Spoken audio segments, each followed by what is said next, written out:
I'm Tim, the Brand Weaver, and this is Branding for Breweries, the podcast that helps you grow your brewery, build a better brand, and connect with more drinkers.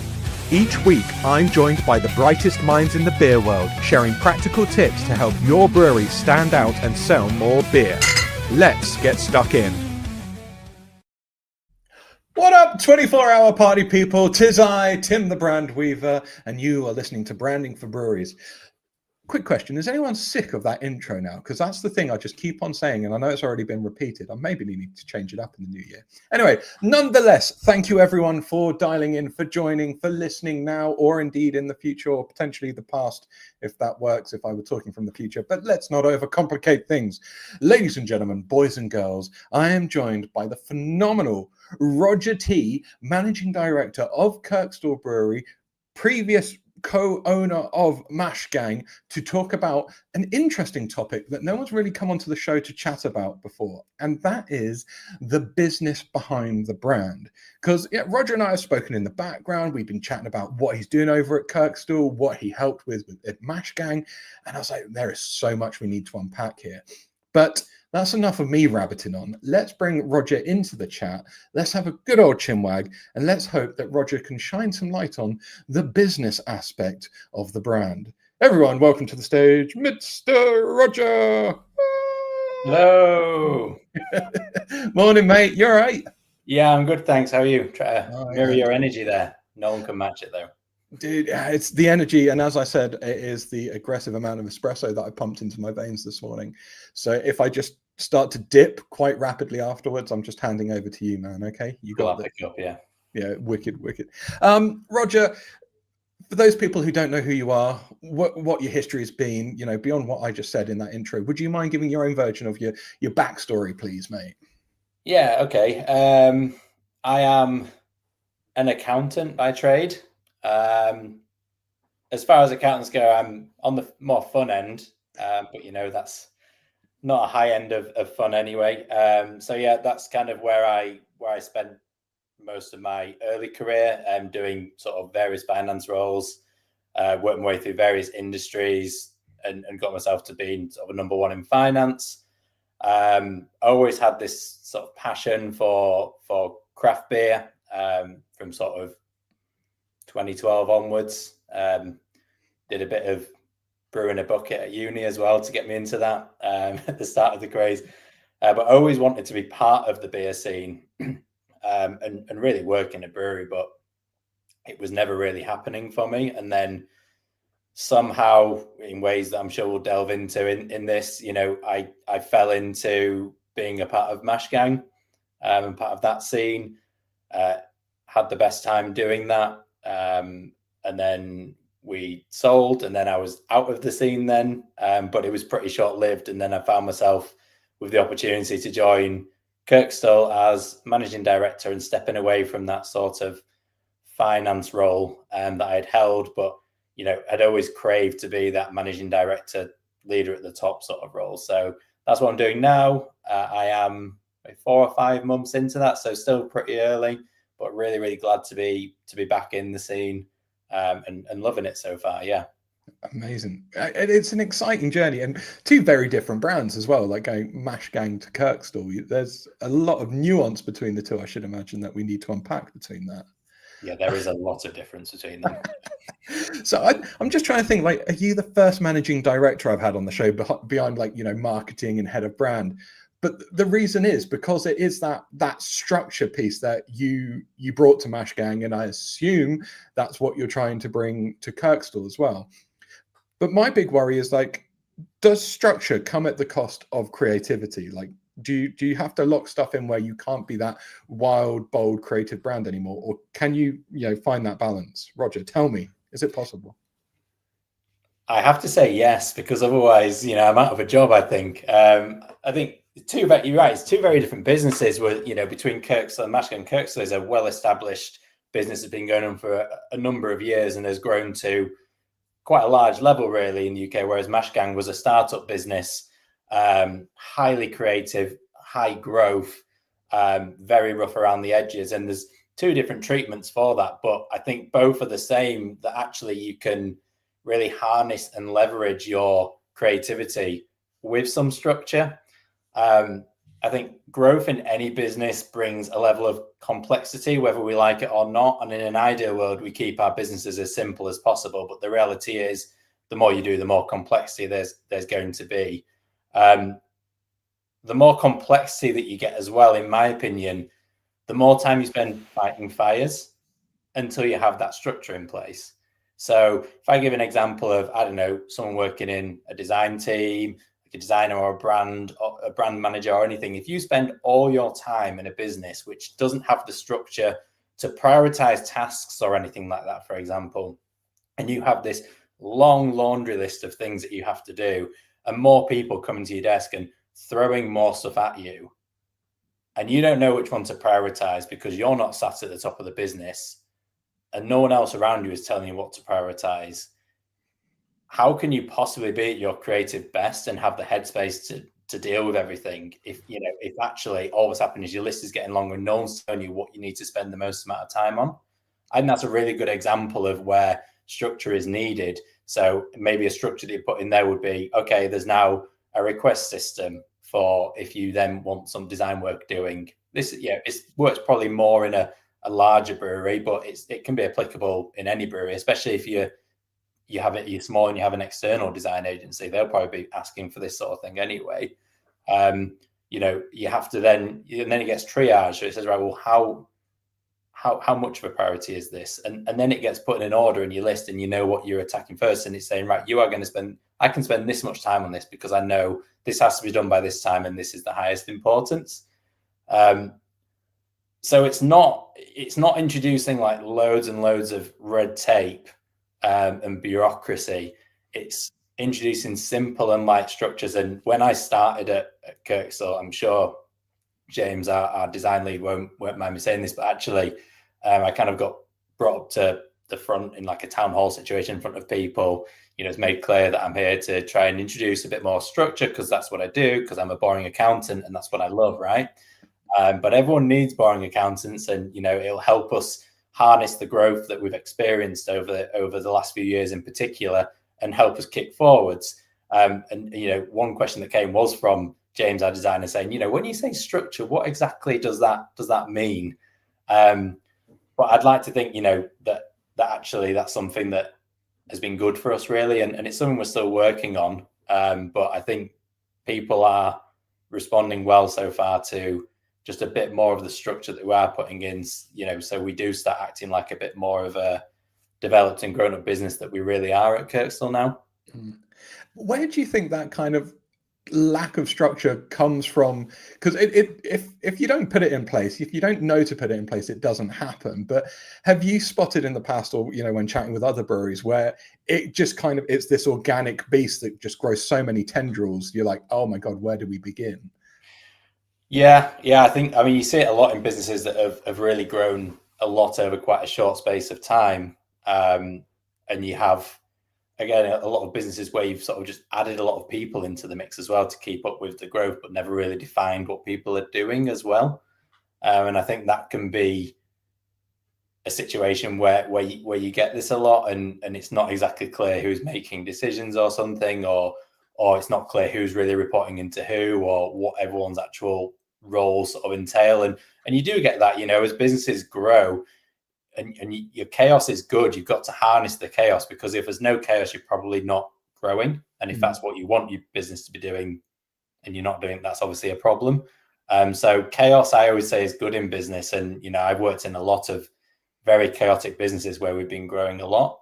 And that's just like part of it. But it's about how do you then harness that?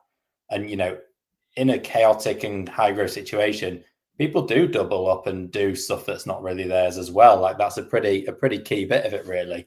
And that's how, you rely on teams that are going to go the extra mile to get you to where you need to be.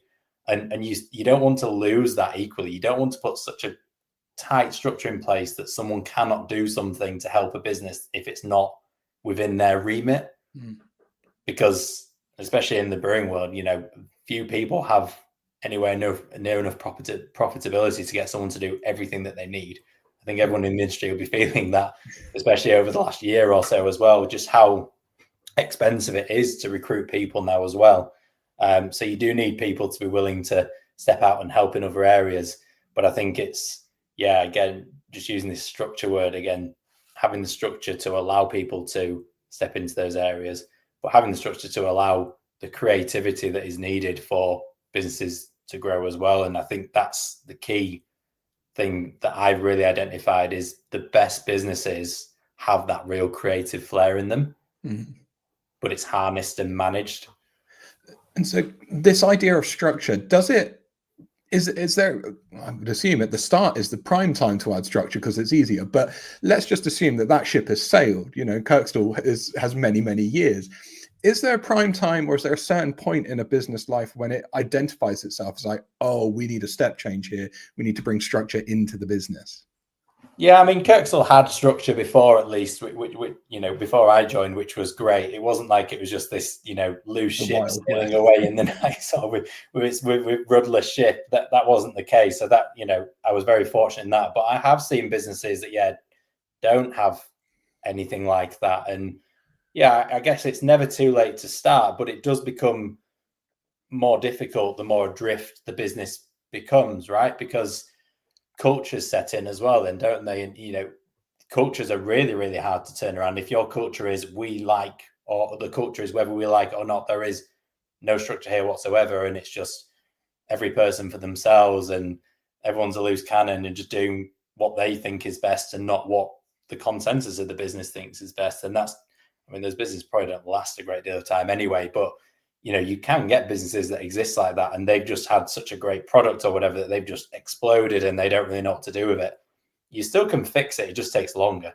And I think, it takes a certain type of person to endure that pain as well. I wouldn't want to touch, like, for sure, like, because it'd just be, beyond the stress levels required. But, I think some people specialize in going in and turning businesses around, don't they? Being the fixer. As long as they've got that soundtrack, that kind of like 80s funk soundtrack. That's right. Yeah. You put Eye of a Tiger on and just go for it. Just embrace it.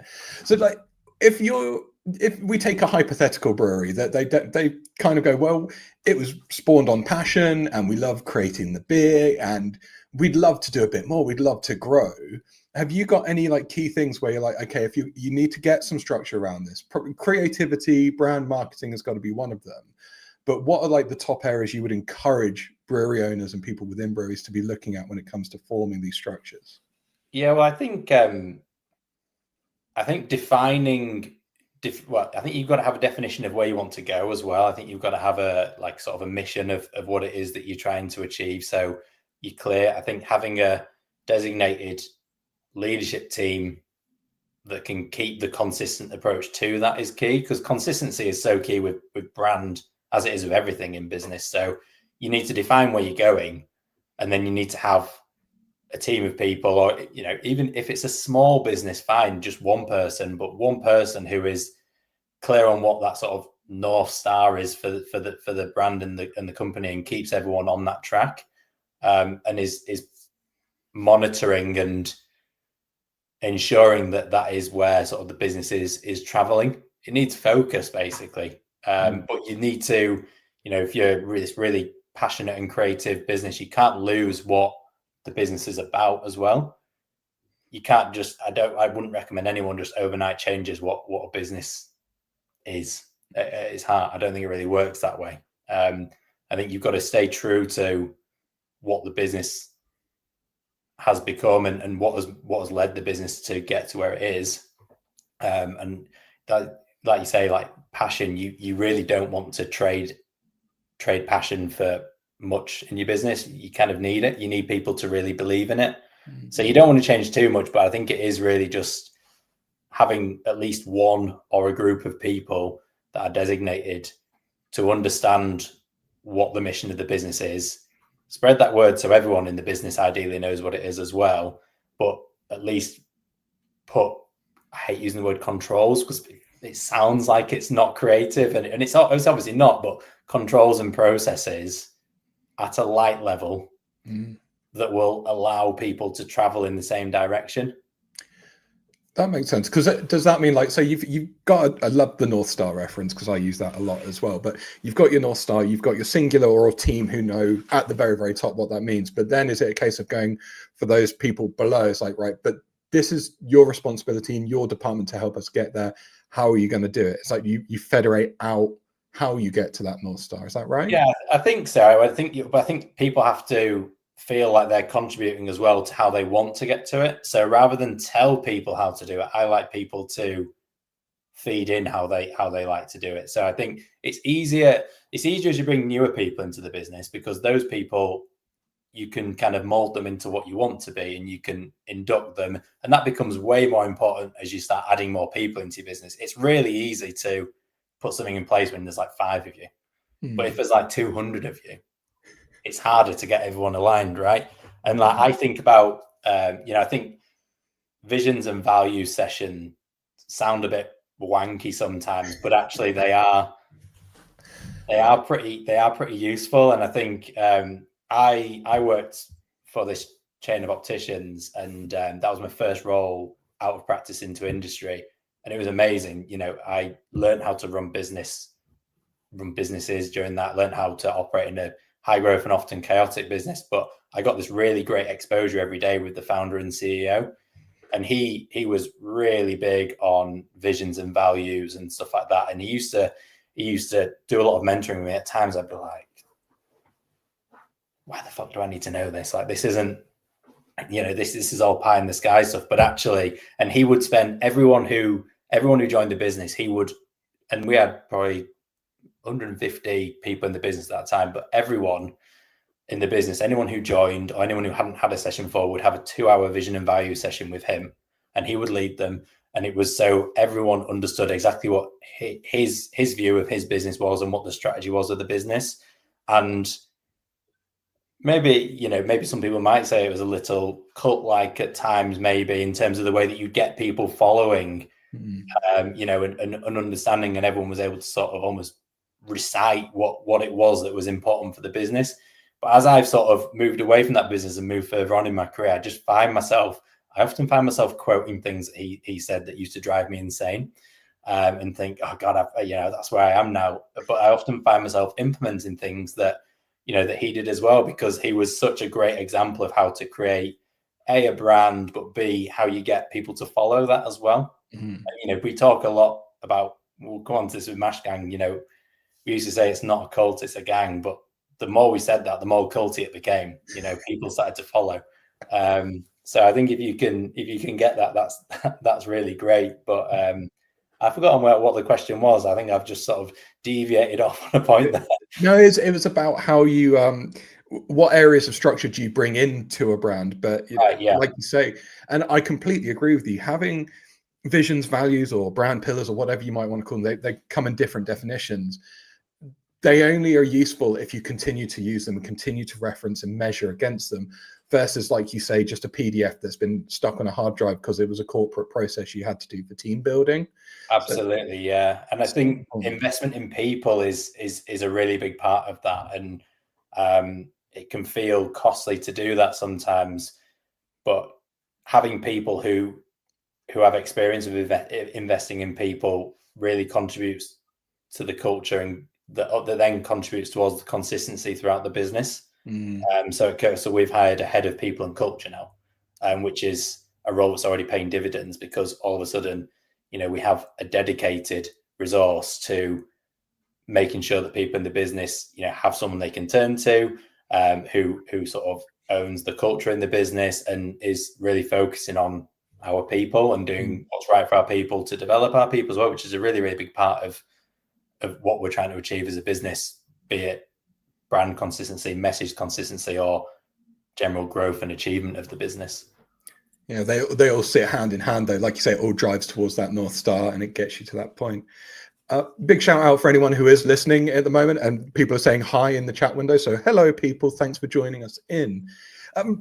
Coming back to the conversation, I know when we spoke offline, and you're in the throes of that kind of values, vision, direction setting with Kirkstall and what it means, and kind of pulling that back up or refining it and where it needs to be. But you use the term modern heritage. Yeah. Like, what does that mean in practice, though, for a brand like Kirkstall? Like, how do you define that? Yeah, it's a term that I coin quite a lot, and it's something that I keep coming back to. For me, modern heritage. So a brand like Kirkstall, we have our roots quite deep in history, and we kind of lean into that quite a lot. So we talk about the abbey and the monks that were brewing there, back in the day, and we use some of their recipes now, and that's going back hundreds of years. And then Kirkstall was also, reborn as a brewery a bit later on, and then went away, and we've sort of brought it back, and we really lean into that. So I think for me, it's acknowledging the deep roots that our business has and the more traditional roots that the business has, but it's not living in the past. We're not trying to be this really old school, everything's done traditional sort of brewery. We are trying to present things in a contemporary manner. So if you think about our biggest selling beer is Three Swords, which is a cask beer, right? And if you look at the design that we have for that, the design is quite a traditional design, but the beer itself is actually made with more modern American hops, for example. So you get this more modern take on cask beer, which is really popular. It's really fresh.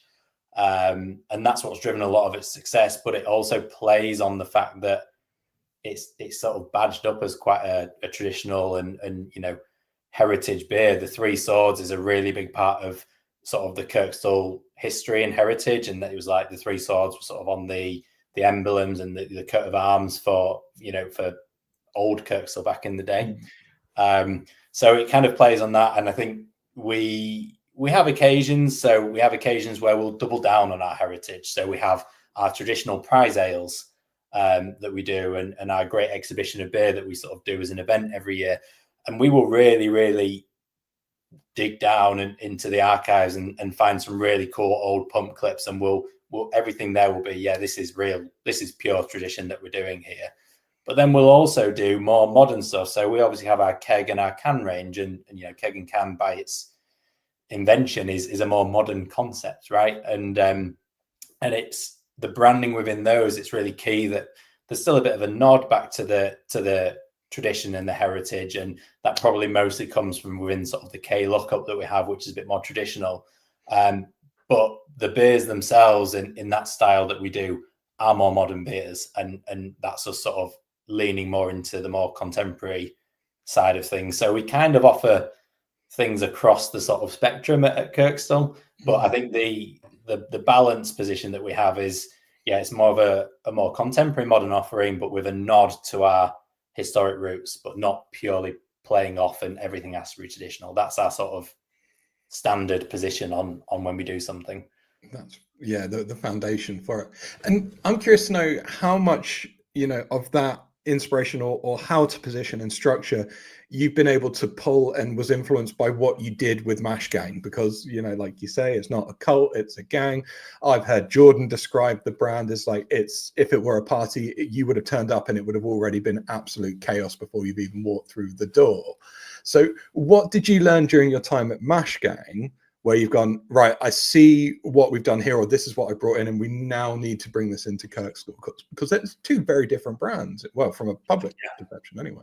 Yeah, I think so. I mean, what they're producing, very, very different. The branding, very, very different on them. I think the Mash Gang thing was really interesting, because I think why Mash Gang did well was because it was authentic. And what you saw with Mash Gang was what you got. And I wasn't there from the very start. I joined after about a year, just before we really went on the big growth sort of growth curve that we did. And I don't think that was anything to do with me joining. I think it was just the way that things went.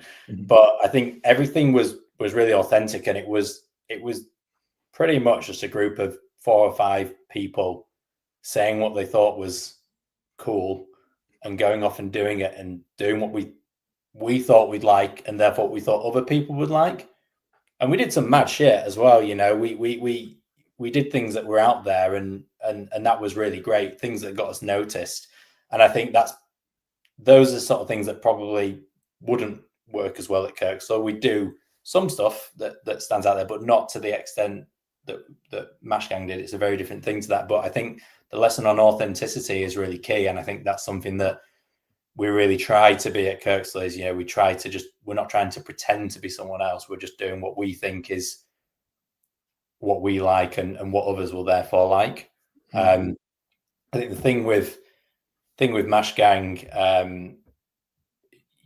I wanted to be involved because I thought it was cool, because I was this 30-odd-year-old accountant dad at home who found this beer with a cool skeleton on the side of it, and I wanted to be part of that.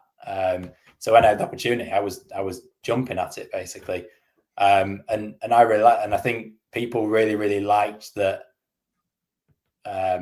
that we engaged with people a lot at Mash Gang as well. So we made a huge effort to make sure that if anyone left a comment on socials, it would be responded to.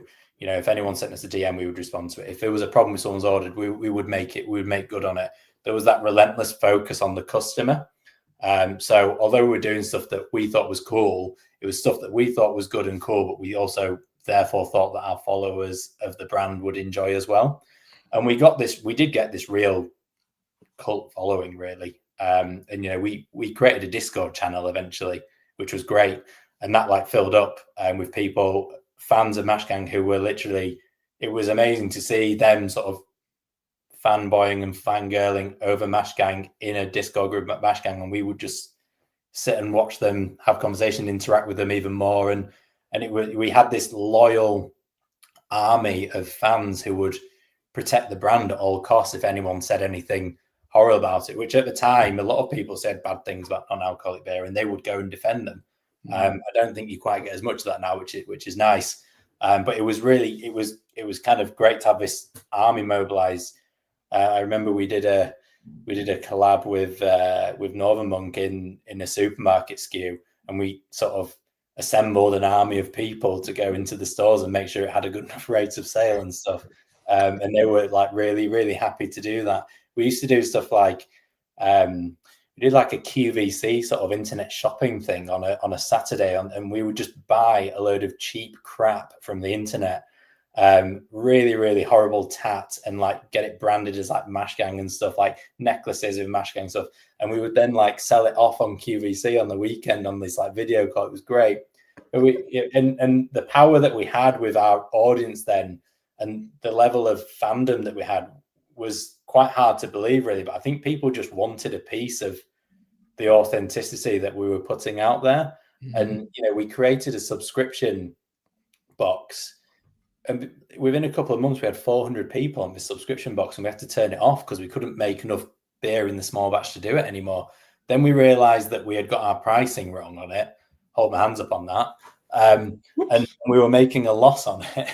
So we had to add another £5 onto it every month, and no one batted an eyelid. We thought we were going to lose a load of customers. People were like, "Oh yeah, I thought it was a bit too cheap, to be honest. More than happy to pay it." And getting to that level of community is key, and getting to that level of people who really just see the value in what you're doing, I think is really, really key. And I think that's one thing that I'm trying to bring a bit more to Kirkstall as well, is that experience of more of a direct to consumer channel. Which probably we didn't quite do as much of at Kirkstall before. So that's really growing for us now. But that wider community feel is really important for Kirkstall as well. We are now we're in national markets in the UK, but we do have our homeland, which is Leeds in particular, and sort of the wider Yorkshire market. And I think that's a really, really good platform to build a community on. And that community definitely exists. There are, similar to Mash Gang, there is a lot of people in the Leeds market who are really passionate about Kirkstall, and rightly so, because the beer is fantastic. But there are a lot of people who, when I announced I was joining, the level of interaction I had with that LinkedIn post was like nothing I've ever seen before. Mainly because I've never usually got anything interesting to say. But the people who were coming up to me and saying, "I can't believe you're going to that brewery. This is my absolute favorite. I absolutely love it.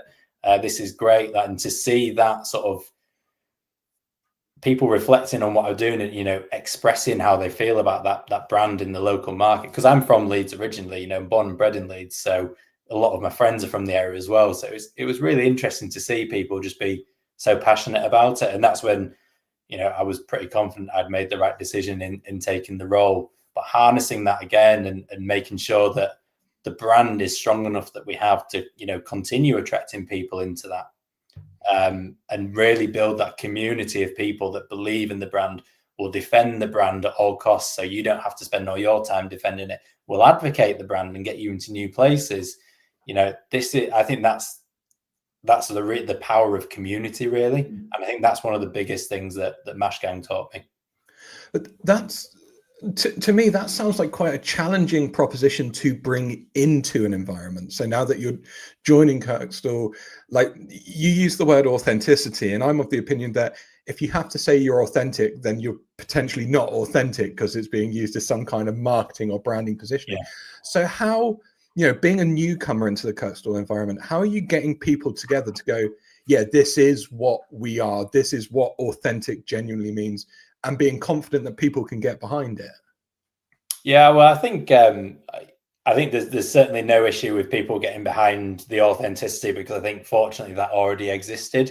But like you say, yeah, like first rule of authenticity: don't say you're authentic, because people will just think it's a marketing play. And often I think you see, you know, the people who shout the loudest often are the least authentic. To be honest, is my take on it. You know, I think I've never really been one for like massively over shouting about achievements and over promoting, because I think it can come off badly sometimes. And I often see businesses that have shouted about how great things are for them, and then it's turned out that's not really the case. And I think there's a level of humble and maybe modesty, which is more my style, to be honest.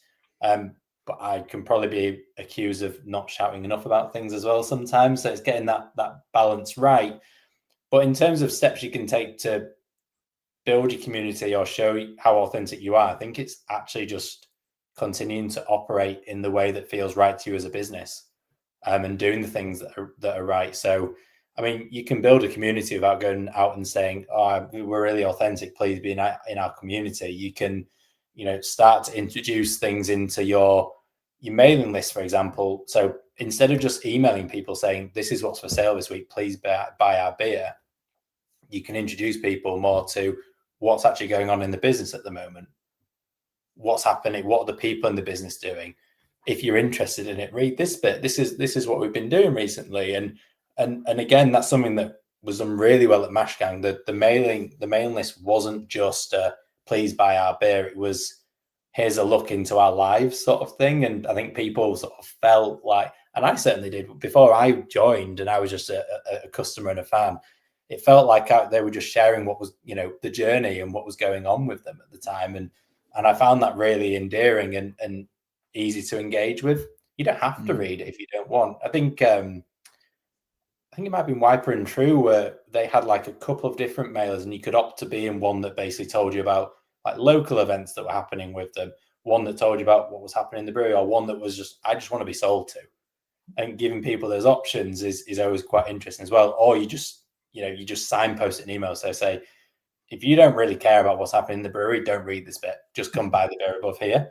Yeah. Or I'm going to start with a bit about the brewery. Just flip down to a bit further below if you just want to buy a beer and ignore this. But I think by educating people about what's going on and making people feel like you're not just there just to sell them some beer from a web store, or, you know, sell event tickets, that in itself is quite genuine, I think, because if you really, really want to build people who care about your brand,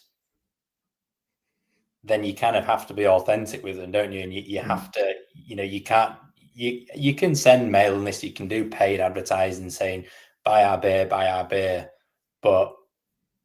And that's one method of sales. But actually, if you want to build sustainable and sustained demand, I think that's where building people who genuinely are fanatical about your business and building a community is key. And it's maybe a bit of a longer term play, but I think it's pretty important. And I suppose in many ways, like if you want people to be passionate about the brand that you're building, then they need to know about the brand. Yeah. It's not enough just to be like, yes, I'm passionate about their beer, but like, what's the story behind it? I know the people, I know the faces. Otherwise, it is like you say, it's just this commodity that you're passing between. It's faceless, it's transactional. So I completely see where you're coming from, man. And well done. You managed to really circumnavigate that authentic word quite successfully there. Hats off to you.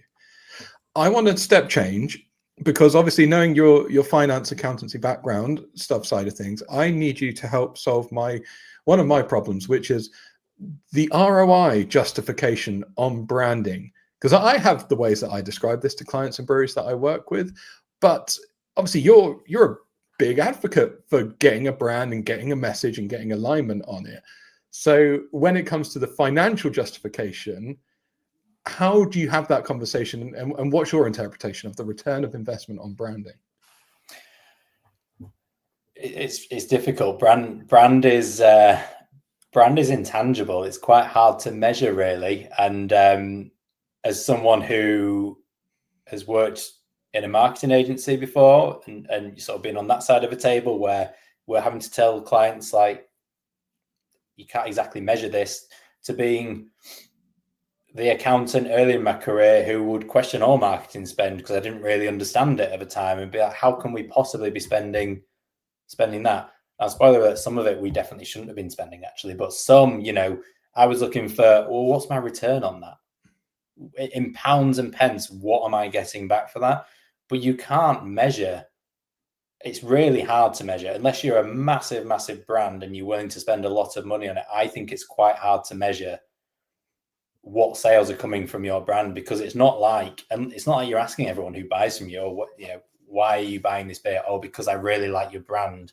That's not how it works. And for example, if I do some paid advertising, but I've also spent some money on brand, and someone sees my paid advert, but because of my brand, they recognize me, and then they go through the paid advert, what am I attributing that to?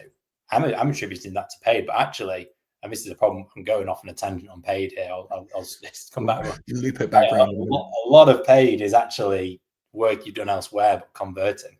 But I think what can you do? I mean, brand, I always think of brand as sort of like the moat that you're building around your business to protect it. So, as long as you're spending in the right areas, but the deeper and wider you can build that, the more protected you are.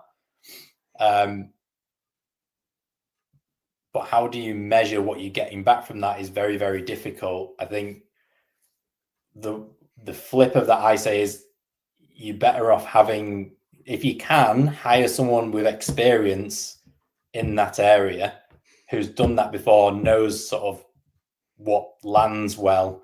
Now, they can't necessarily tell you what returns well, because I don't think anyone really can easily define what an ROI in a brand is. But someone who knows that, I've done this before, it didn't work. I've done this before, it works really well. If you can't afford to have someone full time, get someone external in. If you can't afford that, though, time. The thing about ROI is investment is not just financial in your brand. Like, actually, probably your biggest investment piece is time. Mm-hmm. And that's the other reason why you can't necessarily look at your return, because anyone can actually spend time on their business and on their brand. So you can spend time responding to, even if you're a one-man band, you can spend your time responding to every follower that you gain on social media, creating a mailing list and emailing them, looking at your sort of return customers and doing things for them. Anyone can do those sort of things, making sure that you've got consistent brand guidelines. Any one man business, one woman business can do that. And that's still investing time. It's not necessarily money. You can still build brand without spending money on it. But you can also start to look at non-financial measures to look at your return as well. So I guess you could look at track signs of brand health. So are your followers growing on social media, for example? You can look at your cohort analysis if you're using Shopify or other platforms to see how many of your customers are actually returning customers. Are you getting a lot of first-time customers? If you're using paid, strip out your paid, is your organic demand going up or down? That's usually a good sign of your brand. How much direct traffic are you getting onto your website at the moment? Where is that? Where is your traffic coming from? I think there's a lot of different things that you can sort of do. Like how much are you relying on promoting and discounting to move the needle in your business? I think all of those are quite, like, if you understand what drives those and the interaction with brand on those things, I think you can look at those metrics for if your brand is traveling in the right direction or not. And I think that's probably a better reflection of the ROI on it, even if it's not, pounds and pence and a payback period over a period of time. And brand obviously doesn't happen overnight as well. It's a continuously growing thing. And I suppose you're saying about, everyone can put time into it, but there's still a cost to time. It's like, if you're going to be focusing on that, what are you not doing? And is the cost of not doing that higher than the cost of doing, the branding or the marketing side of things? So it's tricky, but it is possible. I love that moat analogy. I'm definitely going to be stealing that one. Cheers, mate. I thought of someone else, so yeah, you're welcome to it. There we go. It's just aggressive theft left, right, and center in this industry. It is. I think it's worth saying though, Tim, as well, that having gone through a business sale myself, brand is one of those things that really is taken into account. And if you are looking to sell your business, brand is a really big multiplier on your valuation of your business as well. Like, you can look at the financials of it, but actually there is a lot to be added into sort of the formula for how much anyone's willing to buy your business for, should you be so inclined to sell it. That brand really factors heavily into that. And again, it's kind of a funny one, because again, it's not something that you can really just easily just value. But a stronger brand, and if you can prove that you've got stronger metrics versus competitors and stuff like that, that will drive the valuation of your business up as well. I think there's the soundbite for the show right there. I'll steal that one. That's great. So last question, Roger, because my observation is you've got kind of like old guard and new guard when it comes to the brewing world, and it's not a negative to be said about either of them, but because you are a fresher face to the industry, what is your observation on what's changing, and what do you see for kind of the future of brewing and its position in culture these days? Yeah, I think unfortunately the romantic days of the sort of craft beer boom are at their operational maturity now, is maybe the best way of phrasing it.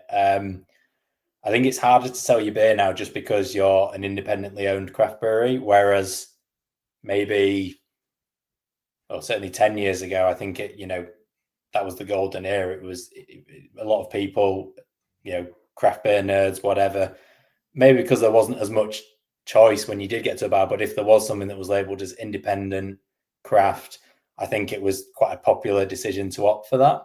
The marketplace is a lot more crowded with that now, which is a fantastic thing. Obviously, it means that everyone has more choice and more options for good beer.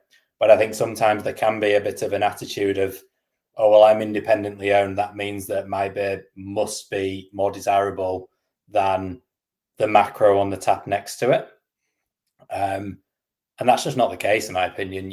I think there are breweries that were purchased by larger breweries and still have good offerings out in the market now, and more they still have the appearance of the craft brands that they once were. It's more difficult than ever for people to decipher what is independent and not independent at the bar. Do people really care? I still think some people do, but I don't think quite as many people do as what I'd like to believe myself, probably. And I think what it really does come down to is the appeal. So firstly, the visual appeal to people and making sure that you jump out at people, but then backing it up with the quality and the experience that they have with that beer, so that they come back time and time again.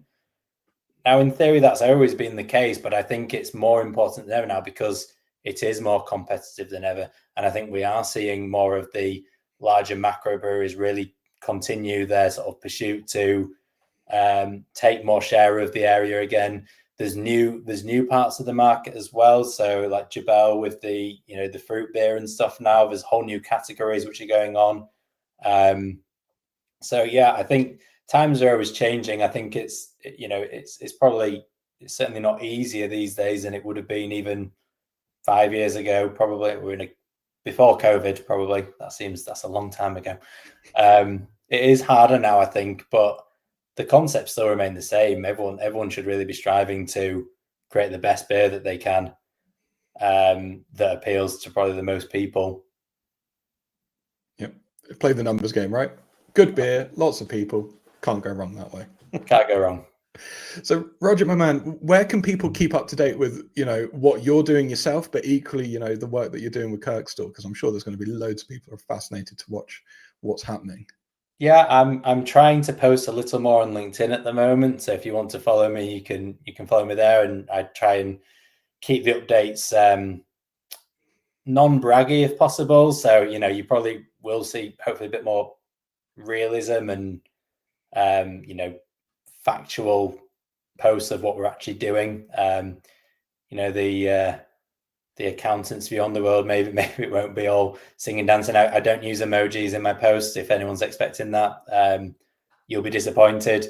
But yeah, you can follow Kirkstall on socials as well. For anyone in the Leeds area, we also have several pubs, so come down and visit those too. But yeah, you can check out our website for that. I don't have a personal website. Maybe I should think about making one. But for now, yeah, the best place to catch me is probably on LinkedIn. Is my natural habitat. Your digital habitat. Find you on LinkedIn, ask you a question, or indeed just view the posts that will not join our mailing list at Kirkstall as well. We are sharing more about what we're doing there too. Well, as we said earlier on, that's how you get to know the people behind the beer, right? So shameless plug, yeah. You see it in action. Dude, talking of shameless plugs, and thank you so much for the segue, I need to shout about one last time, because my book launches on Monday next week. That is the 1st of December for those of you listening now, or listening to this before the 1st of December, listening to this after the 1st of December. It's already going to be available. Get to Amazon. Branding for Breweries, 20 years of my branding knowledge and experience combined into 140 little white pages for your joy and enjoyment, and things that will hopefully distill a lot of the stuff that Roger was talking about, like what is your vision and values. There's loads of guides and exercises and bits and bobs people can do. Anyway, that's enough about me there. That was good. It's on my Christmas list. What's that? It's on my Christmas list, Tim. Yeah, get involved. At least we've got one sale in there. Happy days. Roger, my man, thank you so much for spending time chatting to me today, bud. It was really interesting to just talk it all through, this idea of structure, what authenticity means, bringing that community angle in as well. And those little snippets that you dropped on in there are going to be really, really helpful for the listeners. So thanks once again, my man. Thanks for having me. No stress. And thank you everyone who's listened or will be listening in the future. Until next time, have a wicked day, everyone. Rock on.